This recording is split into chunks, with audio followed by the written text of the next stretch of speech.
No, people. listen carefully. Listen carefully, because it's quite important, and you never know, for the first time in your life you might actually learn something. It is the police's job to arrest people who break the law. So, what we then have to say is, has the law yet been broken? Is secondary picketing as an entity a crime that is arrestable by the police? That's a question for you. The law says secondary picketing... No, listen carefully. The law says rather more than that. It's much more specific than that. It doesn't say it is a criminal offence to secondary picket. It doesn't say that. If it did, the police could go in there and arrest those who secondary picket. What the law says is, if premises are being secondary picketed, the owner or proprietor or operator of those premises can bring a case to court. And if that case goes to court, and if the case goes in favour of the plaintiff, then the police can act. Until then, they cannot. So the law doesn't say if you secondary picket, the police can arrest you. The law says if you secondary picket, you can be taken to court. Is that not inside the premises, not outside? No, that is the law on secondary picketing. That's not outside the premises. That is the law on secondary picketing. Outside premises. What do you mean, outside premises? Well, take Wapping. What about Wapping? They're outside the premises, they're on a normal road.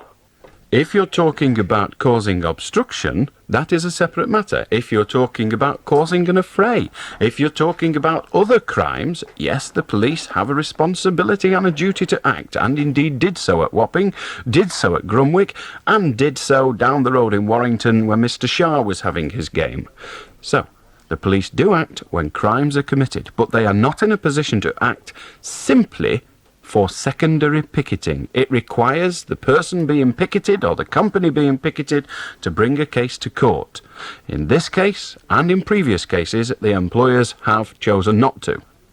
The reason they choose not to is for them to explain, but they have chosen not to. As it stands at the moment, the miners are perfectly legal in their picketing. Well, I stand corrected, but what a silly so law you should. Well, say. I'm sorry, I'm not interested in your interpretation of the wisdom of law. You're the one that wants the law implemented. I suggest you address your complaint to the coal board. The next move is theirs. Good night. How do, Stephen? Hello, Stephen. Goodbye, Stephen. We've got better things to do than wait around for a gobhead. How do, Karen? Hello, I'm talking on behalf of Berber before with multiple silver horses. I'd like to know a bit about it. You'd like to know about it? Yeah. What it is and things like that, you know. I'm not really the person to tell you about it, other than it is an illness, a condition rather than an illness. An illness gives the impression it can be cured. It's a condition that basically causes the muscles of the body to malfunction. And it doesn't stay there forever. It lapses and comes back, relapses, as they say. More than that, I couldn't explain. You'd need a medical person to explain it. Is there any cure for it? No. None at all? None whatsoever. Okay. Bye-bye. I'll do line 2, whoever that might be. Sean, I remember now. I'll do Sean. Hello, Anne. Yes? I went fishing tonight in Canal, and I caught an eel. And I took it home, and I cut its head and tail off. I just wondered if it'd be safe to cook it like. I've no idea. They're edible, but I've no idea. But cutting its tail off, surely its tail starts at the back of its head. They won't be out to eat. And I wondered how you cook them as well, Alan. I don't know, but boiling might do the trick. Put them in tin foil with a bit of herbs and some butter, that might do it as well. But in truth, I don't know. Buy a book. How do, Mick? Hello, I'd like to talk about bodybuilding. Go on. Well, I think bodybuilding, right, is like good for your body, and like there's no reason to be overweight, really, is there? So, like, you know, Friday night you're out with lads, and you look well, don't you, like, really? Like, up girls, like, around you. It doesn't do a lot for your ability to express yourself, does it? Why not? Well, you're not doing it very well. No, but there's no reason to be overweight, really, is there? Well, There's every reason. It might be idleness. Well, Some people are overweight because they're bone idle. They can't be bothered doing any work. They can't be bothered being selective in what they eat. And they sure as hell aren't going to make practice of themselves lifting weights up just for the hell of it. well, I think it'll be a better sight for everyone to be like in shape. Well, it doesn't really matter, does it? Because there's only you looking at other people. If everybody else is in shape, then it looks all right for you, but it doesn't matter what you look like because you're not looking. Yeah, I know, but like it's all chicks are like Chicks? Why are you interested in poultry? Have you some kind of fetish? No, not chicks. I mean, girls like. Oh, girls? Yeah, Girls are interested in you? yeah, Are they? yeah. Well, they're not blind, but they're obviously stupid. What? You have been Beswicked.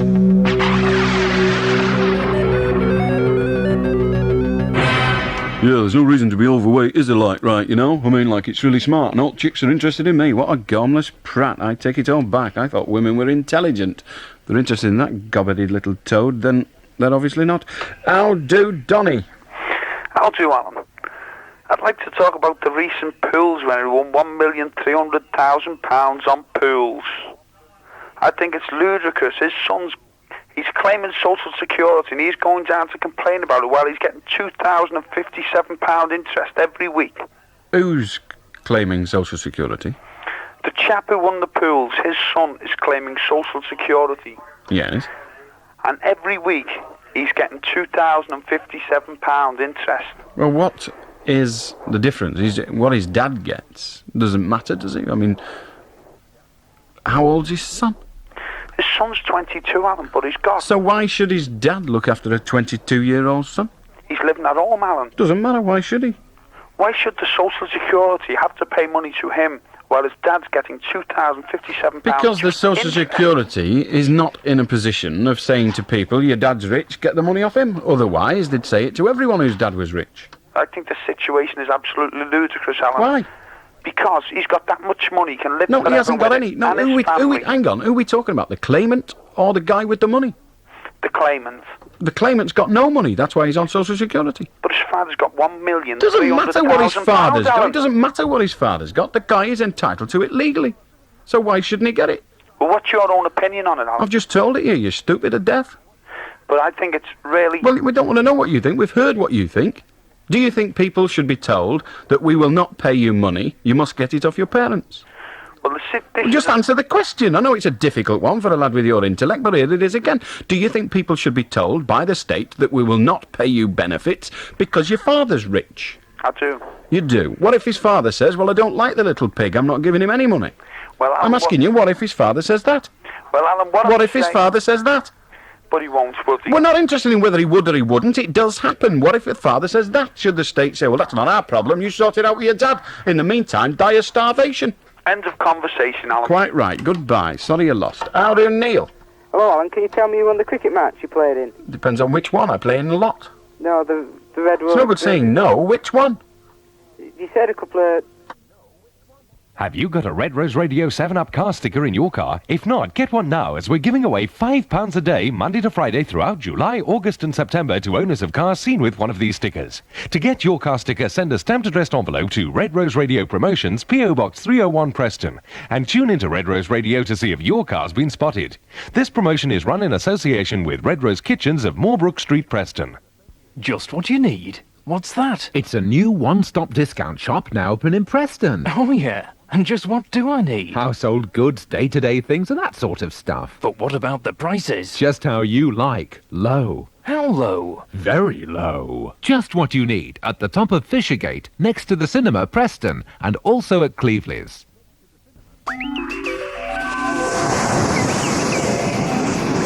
It's everybody's idea of a trip to paradise, a holiday in Hawaii. And it's probably your idea of a holiday that's way out of reach. But now, for Red Rose listeners, that idyllic Hawaiian holiday is genuinely affordable.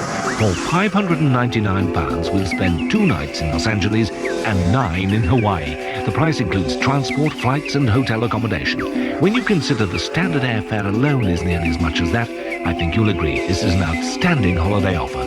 We leave on the 2nd of November, but you must book as early as possible to guarantee your place. Pick up your Hawaii holiday leaflet from Red Rose Radio or any branch of National Travel World. And sit back and imagine the tropical palms, the Pacific sunsets, the Hawaiian guitar.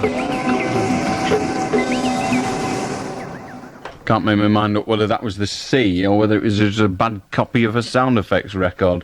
How do? Felicity. Hello, Alan. Hello. I wonder if you can help me with a matter regarding a summons.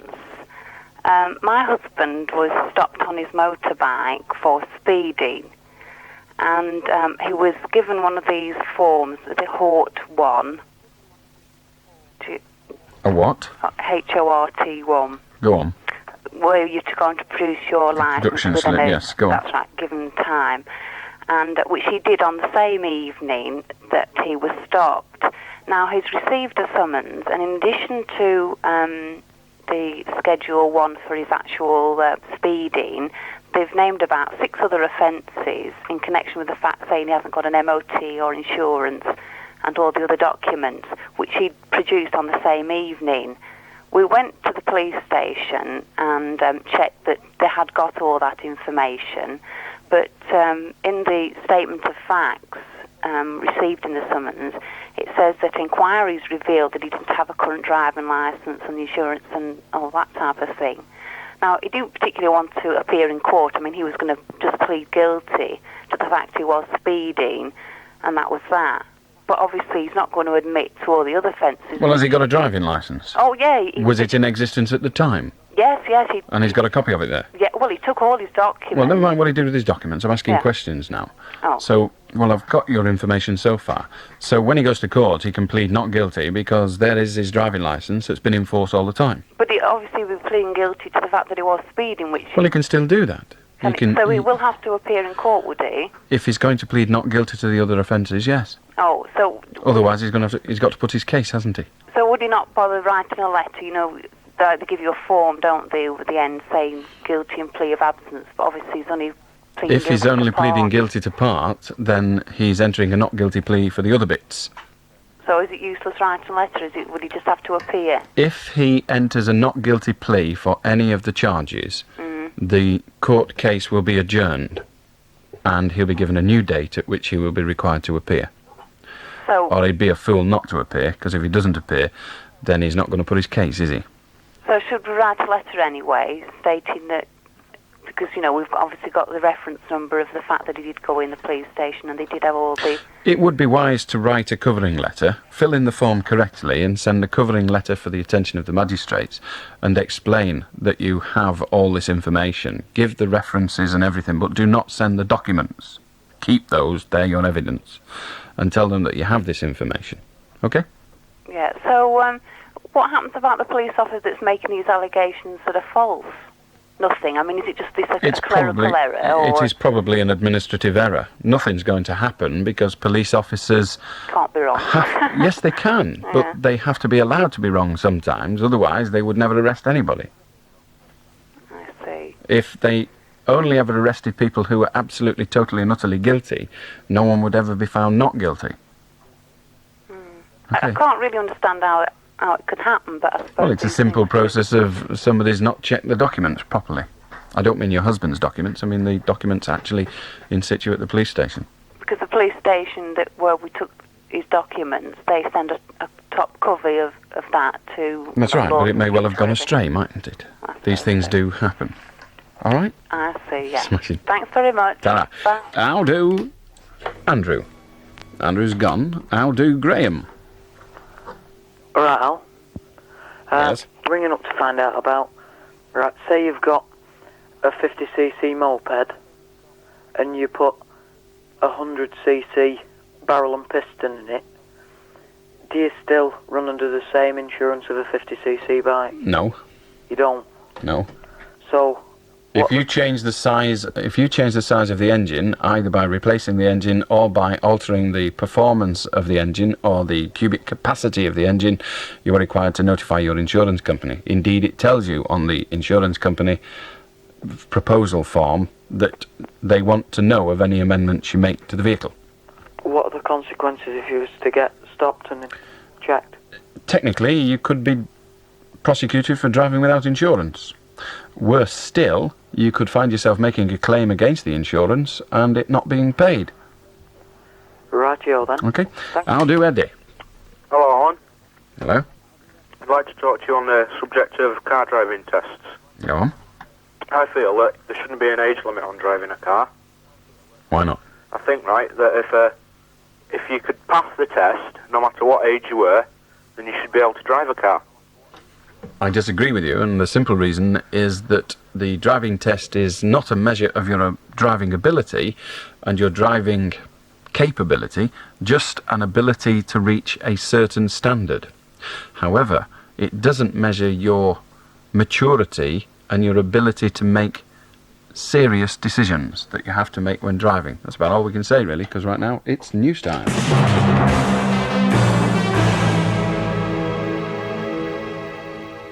The Midnight News, this is Bilbingham. 900 Frickley miners have called off their pickets of other South Yorkshire collieries. They've agreed to fall in line with their union's demand not to stir up a hornet's nest over 5 suspended colleagues before a national ballot on industrial action. As Mark Mardell reports, the picketing, which ended at midnight, shut down 9 South Yorkshire pits. Flying pickets partly shut down the Yorkshire coalfield today, but they weren't popular with the bosses or their own union. British Coal says someone is trying to wreck productive pits by creating a dispute, and the Yorkshire NUM told the miners to hold on for a ballot on action and stop jumping the gun. Frickley's Steve Tully says they won't picket in the face of such opposition. Frickley branch is isolated as we see it now. The decision has got to be made whether Frickley branch tomorrow can fight this battle alone or it decides to return to work. But this dispute is over British Coal's disciplinary code, and unlike the pickets, the row over that won't go away overnight. Mark Mardell, IRN, Yorkshire. Foreign Secretary Sir Geoffrey Howe has called on Iran and Iraq to stop their war in the Gulf. He was speaking during a debate at the United Nations Security Council on a ceasefire resolution, which is seen as an important breakthrough because it's backed by all 5 members of the Council. The resolution has just been passed, but Iran is expected to ignore it. Sir Geoffrey told the United Nations that this could lead to firm international action. If one or both of them choose to disregard their obligations under the Charter, then let the world hear this, and hear it clearly. This Council will use all its powers under the Charter to make the resolution effective. Meanwhile, final preparations are being made to hoist the American flag on 2 Kuwaiti oil tankers before they sail into the Gulf under the protection of US warships in a direct challenge to Iran. American captains have boarded the vessels, the last step necessary before reflagging, and a voyage that could bring a direct confrontation between the United States and Iran. Washington is trying to stop Iranian attacks on oil ships in the Gulf, from where Paul Tilsley reports. The newly named Bridgeton and Gas Prince sit just outside the entrance to the Gulf tonight, protected by no less than 5 American warships, 3 of them within a mile of the 2 Kuwaiti tankers. An American Navy helicopter politely but firmly kept us away from the group today, while a stream of supply ships assisted in the preparations for the reflagging. The warships actively kept all other air and sea traffic away from the tankers. That the protection of Kuwaiti tankers by the US has already started is in little doubt. Paul Tilsley, IRN, in the Persian Gulf. Here, the former matron of an old people's home in South London is hitting back at claims that staff held drink and sex sessions while residents were left lying in their own filth. Josephine Smith says the allegations in an official report are wildly exaggerated and patients were never neglected. Independent Radio News.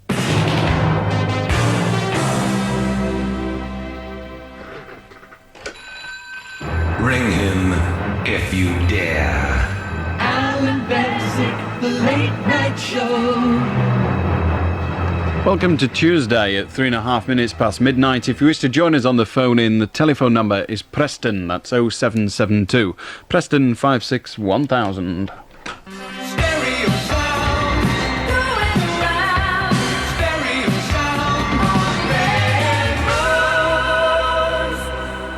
I'll do Peter. There's been a lot said about, in the last 2 days, about Terry Waite and the Americans and the American Secret Service. There's been nothing at all said. in Britain anyway, about Terry Waite and the British Secret Service. Now, you've got people like Dr. Runter that goes on that says that he's a church envoy, but nobody that admits to what he really does. Well, in order for your statement, nobody admits to what he really does, I'd require to be convinced that he is involved in some way with the British Secret Service. Have you any evidence of that? There is evidence he's involved. Let us hear it. There is evidence that he is Let us hear involved it. with the American Secret Yes, Service. I said the British Secret Service. That is the one you're complaining that no relationship has been commented upon. Admitted to in this country. Well, are you then going to give us some evidence that there is such a relationship for us to comment upon? None at all. But Then get off, you harmless prat. You don't get any cleverer, do you, Peter? How do Andrew? All right, Alan. Yes? How you doing? You were referring to third world countries before. Yes, looking, Togo. groping round for an explanation of them. What does the term third world mean? But go on. Togo. You mentioned it was in Central Africa. Well, can I put you right on that? Well, it's on the Gold Coast, isn't it? It's West Africa, and it's between Ghana and Nigeria. Yes, on the Gold Coast. I call it Central Africa because it's round about the middle. It isn't in the interland of Central Africa. And yes, it's West Africa if you want to be specific. When I said Central, if you look at a map of Africa, it's in the middle. Damn, I thought I'd Beswick you then. Not quite. I do know where it is. As I say, there's a friend of mine there at the moment. But it was explaining to the lady where it was, just very briefly. Very good. Okay. Do you, by any chance, have a definition of the one that I was really having trouble with, what the third world is? No. Well, you're not very much bloody use then, have you? Good night, Andrew. Thank you. Good night, Al. How do Giles? I do, Alan. Yes. I did have 2 6-month insurance policies with this company, and when I went to get my bike insured again for the 3rd time, for another 6 months with another different company, when they asked me if I had any no claims, I said I didn't claim at all. So they said with the 3rd 6 months policy, I had 20% no claims. So they then asked me to go back to the old insurance company and ask them for no claims discount, a proof of it. So I went back, and they said they wouldn't give me any, because I had 2 separate policies. But I've been told that you can get the no claims discount off them, but they won't give it me, so what can I do? The simple thing, and the simple way of getting it, is to write to them and ask them for a quote for insurance. And what they will do then is they will give you a quotation for the insurance, and they will then include in it any no-claims discount to which you are entitled. Yeah, but they said they can have it with 2 6-month policies. Well, if that is the ruling of that company, then there's little you can do. Yeah, but I've been told that you can. I can get the proof. Well, you obviously are having difficulty. Yeah, I know, but I'm getting this insurance. If you were entitled to a no-claims discount, you would be entitled to get notification of that. But if the company to which you are referring does not give you a no-claims discount in the situation you describe, then it's very difficult for them to send you a letter what that discount is. Their answer to what is my no-claims discount is nil. You are not entitled to any because you took out 2 separate insurance policies for 2 separate 6 months period, and that doesn't entitle you on our rules. Right, okay then, cheers. Okay, sorry. I'll do Barry. I'll do Al. Do you want? Well, my mother went into a camera shop today to get a new strap fixed on a camera, and the gentleman in the shop damaged her camera in some way while he was fixing the new strap. Now, my mother complained about this, and the gentleman became very abusive and swore at my mother. Of course, she was very distraught, and I was wondering if we could do anything about that at all. He told her that the camera was, a load of rubbish. Well, let us... It's a bit difficult. She went in to buy a camera strap. He put the strap on. Now, how did he break it? What damage did he do? Well, there's like a little stud at the bottom of the camera, and as he was fixing the strap on, this was sort of in the way of his putting the strap on, and he pulled it, and the stud flew off, and the case was broken, the whole case of the camera. sort of fell apart at the bottom. It could be argued, though with varying degrees of success, that he had been negligent and therefore is liable to the value of the camera. Yeah. It could also be argued that if the camera was faulty, was not faulty, then the stud would not have come off. So the value of the camera is considerably diminished. I see. Yeah, but I was just wondering about him being so abusive, you know. I'm afraid there's not really much you can do about someone who is abusive to you, other than put up with it and then ignore it. If we could, people would be suing me all the time, because I spend half my life being abusive to people. Yeah, I see. There's not much you can do about that, other than not shop there again, and really, you're going to have to go back there in order to sort out the problem of the damages done to the camera. Yeah, I see. So, you know, there's nothing I can do. How much is the camera worth? Well, I'm not really sure about it. How much was it new, about? It's not very new, no, but it's... How much was it new? How much did it cost new? Ooh, About? I'd say about £150. 150, and how long ago was that? About 10 years ago, I think. So it's not going to be worth a great deal now, plus the fact that the camera shop person will argue that the stud wouldn't have come off and the case wouldn't have broken if it wasn't damaged already. I see. So any value that the camera had is diminished by the potential, or at least he would say, by the damage that was already there. Yeah. So right. it's a difficult one, but you can sue, but whether it's worth it or not, I would suggest probably not, to be honest. But it's worth writing, because he might give you a discount off another one, or he might give you a credit note or something. He might give you something. Right, okay, but there's nothing we can do about the abuse or anything? Not really, unless, if he's the proprietor, then he can treat his customers how he likes. He's just going to lose customers fairly frequently. But if he's not, then If he's not the proprietor, then you can complain to his boss. and get him sacked. Or... Well, not necessarily get him sacked. His boss might not believe you. Indeed, if you complained every time or if I got the sack every time I get a complaint about me being abusive, then I'm afraid I wouldn't be in work. In fact, I'd have been out of work about 2.5 years ago when we started this damn programme. Yeah. All right? Okay. I'll see you. Cheers, Al. Ta-ra. It depends on what your boss is like. I can tell you my bosses hate this programme, but they like the audience figures. Howdy, John. Bigly Bigly Bug Part 2. Thank you very much. Howdy, Julie. Hello, Alan. Yes. I'm just ringing you about the reception in Burnley, and I want to ask you if there's any way that we can boost it. Anything we can buy, you know, apparatus or anything that we can connect to his radio. I suppose if you bought a decent aerial and listened on VHF, that might enhance your signal. Burnley is not a particularly good area, or parts of Burnley is not a particularly good area. I suggest you write to our chief engineer at Red Rose Radio, explaining what kind of a radio you've got and what kind of an aerial system you've got, and asking him what you can do to improve that. Okay, right. All right? Thanks. Cheers. Bye-bye. How do, John? Hello, Alan. I'd like to talk about driving licenses. Go on. Coming up to 4 years ago, I had an accident and I got an endorsement on my license. Well, as you know, they count for 3 years, but stay on your license for 4. That is correct. Now, I've been offered a job. I'm unemployed at the minute, but they won't take me on while I've got this endorsement, even though it comes off in November. Is there any way I can apply to have it removed?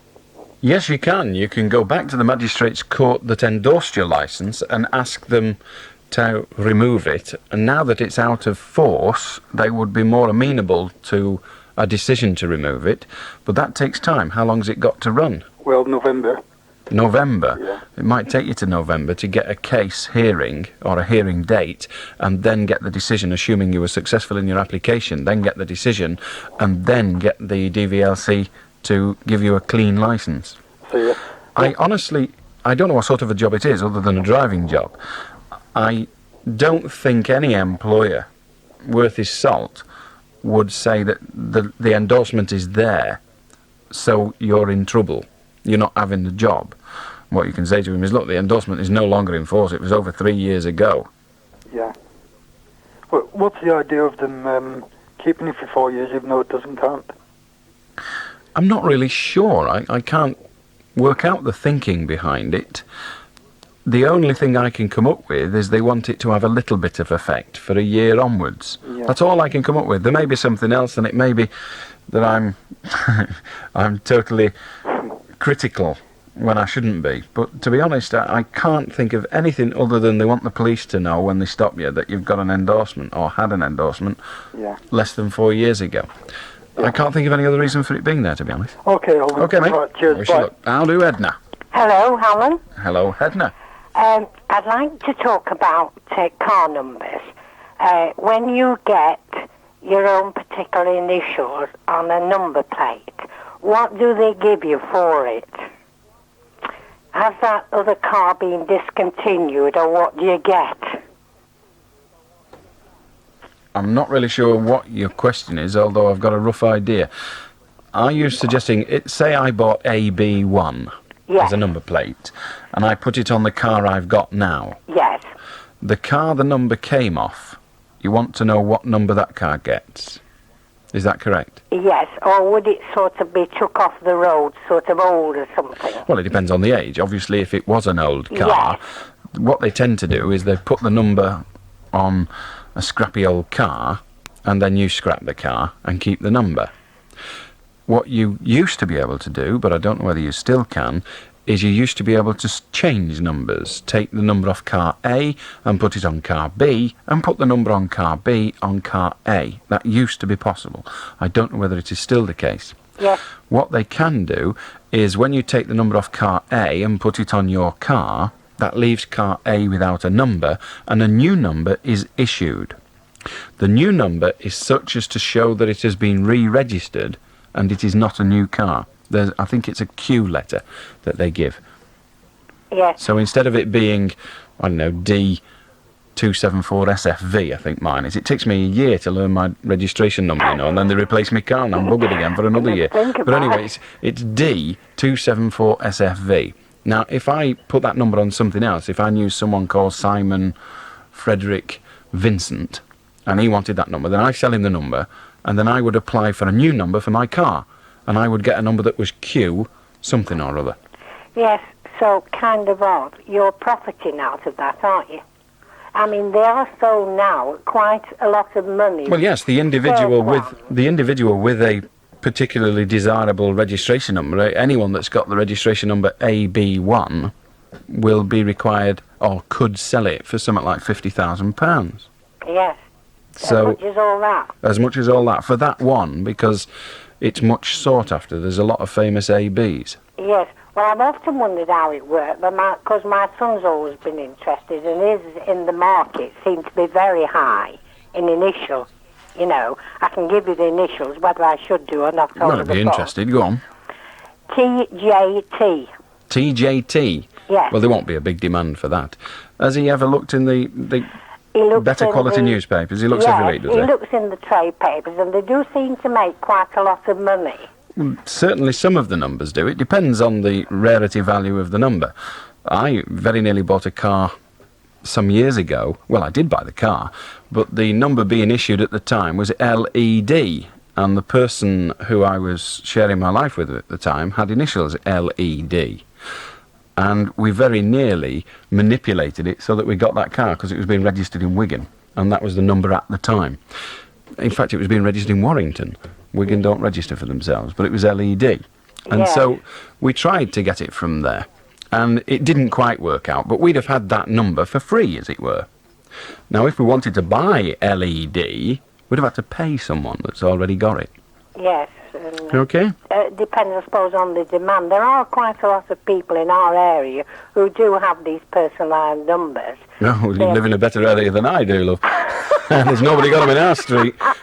Well, it's a pleasure to listen to your show. I always And you. enjoy Any it. minute now, I'm expecting our managing director to arrive with his initials on the car, but I think Have you got yours on No, your I haven't, car? no, I haven't. No. Well, I have gone to your car manufacturers. I learnt on a Model T Ford. So Did you? Tell my age. Good grief. Now then, I've had a Model T, and I've, in my old days. Do you still wear the hat and the goggles? 17, and I learnt with my father's Model T Ford wagon.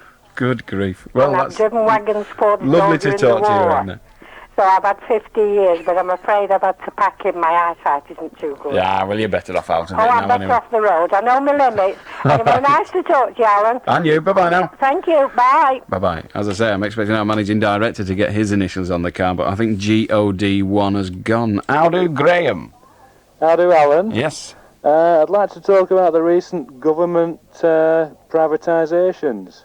Then do so. Right. What I don't agree with is that places privatised like British Airports Authority, or as they're now called BAA, most of the shares are given to the institutions. Now, we know that a lot of money can be made by the private punter, e.g. British Gas, etc., yet he can't get enough shares, so why should the institutions get all the shares? Well, first of all, they don't get all the shares. They got rather more in the BAA issue, and to be honest, that is probably a good thing in terms of the fact that the BAA share will not have such a massive premium on it as did the other privatisations. The government have now come to terms with the fact that they've been issuing shares below their book value in order to attract small investors and to spread the share owning base over the nation, and they've succeeded in that objective. Now they're, or at least with the BAA one, they allowed the institutions a greater percentage than before. Yeah. But also you've got to remember that the institutions agree to buy their shares before they're ever floated. And there was a time when the institutions were saying, yes, we'll buy the shares, no problem, any problem at all, we'll have the leftovers. So they gave the government certain guarantees. Now, when you give a guarantee, you've got to get something in return for it.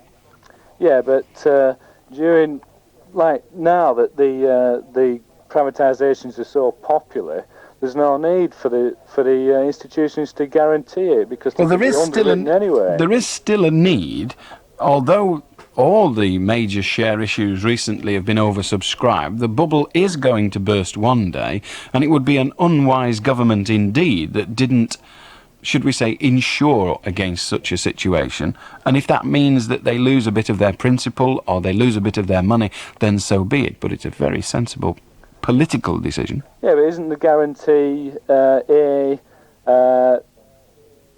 pitting the price low enough to create a demand, and B, that they get the obviously if you give something that's worth £2.50 and you sell it for twopence, you'll sell them all. Yeah. But you've no way of knowing what something like a share is worth. You can get lots of advice, you can get lots of conjecture, you can get lots of planning, but there's no way of knowing. Today, for example, millions, if not billions of pounds were lost on the stock exchange. Share prices tumbled today. Now, if it had been today that the issue took place, it might be that people wouldn't want to buy them, because today is not a buying day, today has been a selling day. Yeah. Now, nobody knows why. Anyone that knows why would, to use a cliche, bottle it and sell it. But they don't know why. They've got at the moment, there's a plan going on in the stock exchange. If you're interested, it's nothing to do with your question, but there's a plan in the stock exchange at the moment. Have you seen the film The War Game? Yes, I have. Where two computers fight one another. Yeah. There is, at the moment, a computer being developed. It's actually being developed in Wales, but it's for the stock exchange. And that computer will work with other computers, and human beings will not be involved in the changing price of shares at all. That's somewhat similar to what's happening now, isn't it? Where they get the computers No, selling. that's the next stage from what's happening now. Well, wasn't there a recent spate of computer selling where the price suddenly tumbled? Yes, there was, but that wasn't the computer doing the selling. That was a human being deciding to sell on the basis of the information he took from the computer.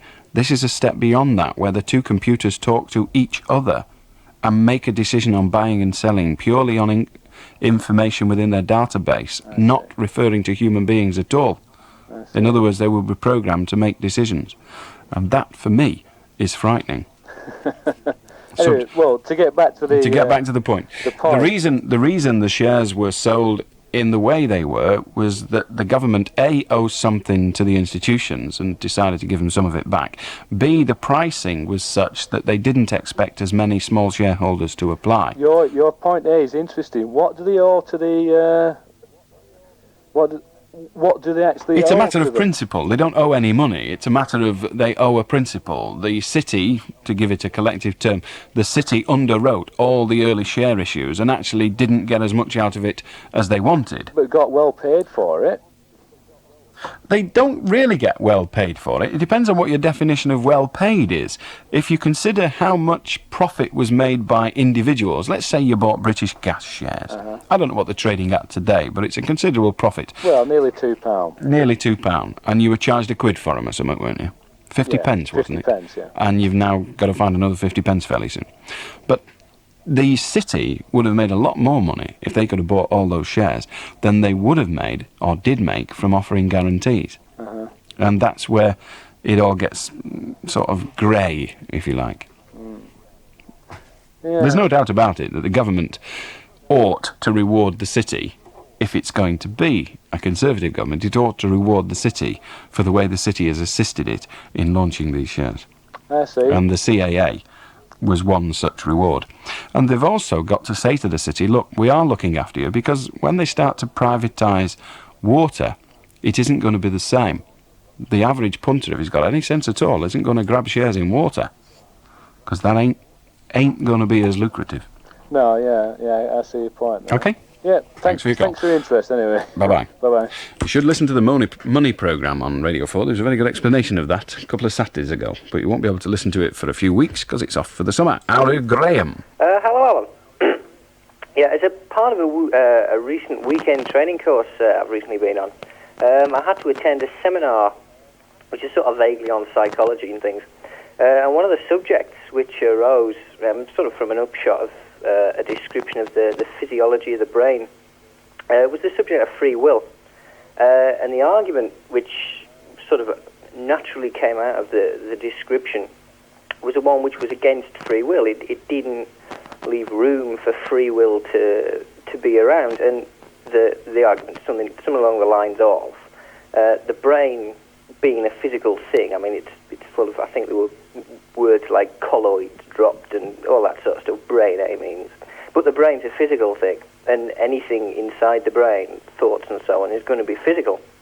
And so basically, a physical thing is something that's representable, something you can copy, something you can analyse. And so any thought that's going to be in the brain is going to be a physical thing. Thought is going to be physical. And so when it comes to making a decision, the actual decision that's going to be made isn't a free one. It's defined sort of implicitly by the rules that are already in there. So that leaves no room for free will. So, I mean, that's basically it. Where is the free will in the world? The answer is, in terms of free of all control, it doesn't exist. I'll give you two analogies that you'll have to try and operate in tandem. The first one is that a computer is a physical thing. The program is a physical thing.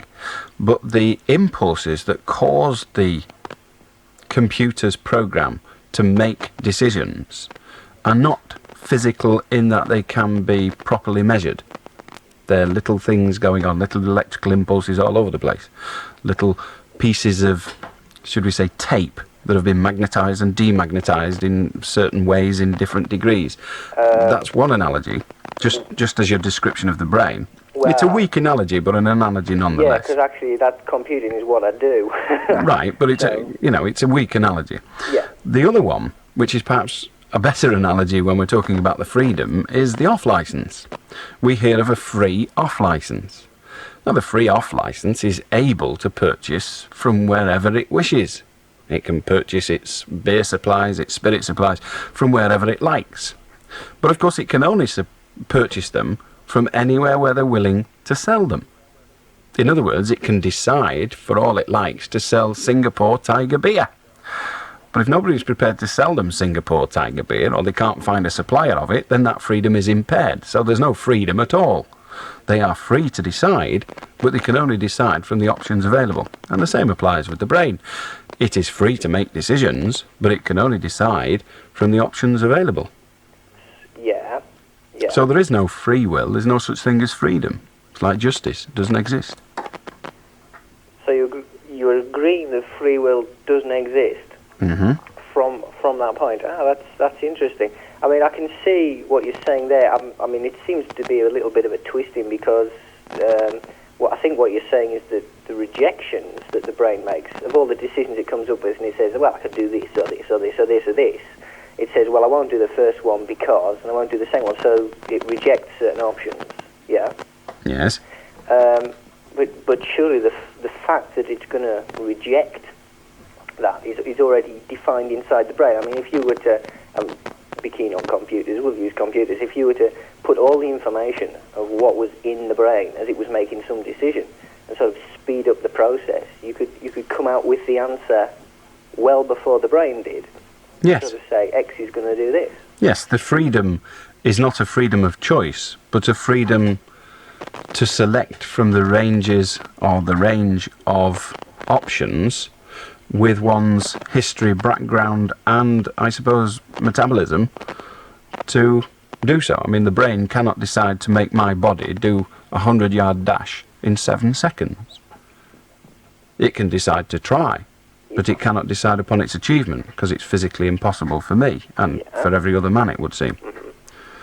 So, always, freedom is, I suppose, non-existent, because it's only freedom to choose from a range. But you do think there's freedom to actually choose from the range? One has the concept of freedom. I suppose if you're saying that the decision an individual will make is preordained, I would have to disagree with you. And the reason I would have to disagree with you is because in order for your statement to be accurate, you would have to say that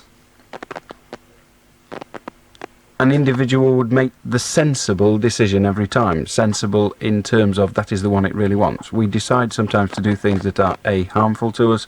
We decide to do things that are irrational. Yes. And the brain would only ever make rational decisions. No, that's not true. Go on.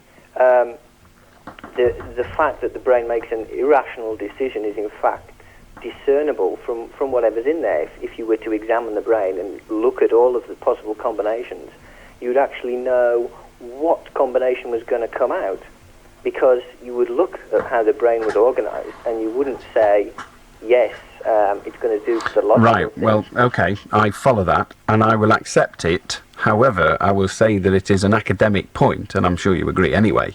It's a totally and utterly academic point, because in order for an individual, we'll say me, to decide what you are going to do, I will have to have in my brain every piece of data that is in yours. Now, in order for me to do that... Well, I wouldn't suggest inside your brain, but inside... But stored somewhere. That I don't think the computer's yet been invented that would be big enough. I think it'd probably be the size of Europe to get all that data in.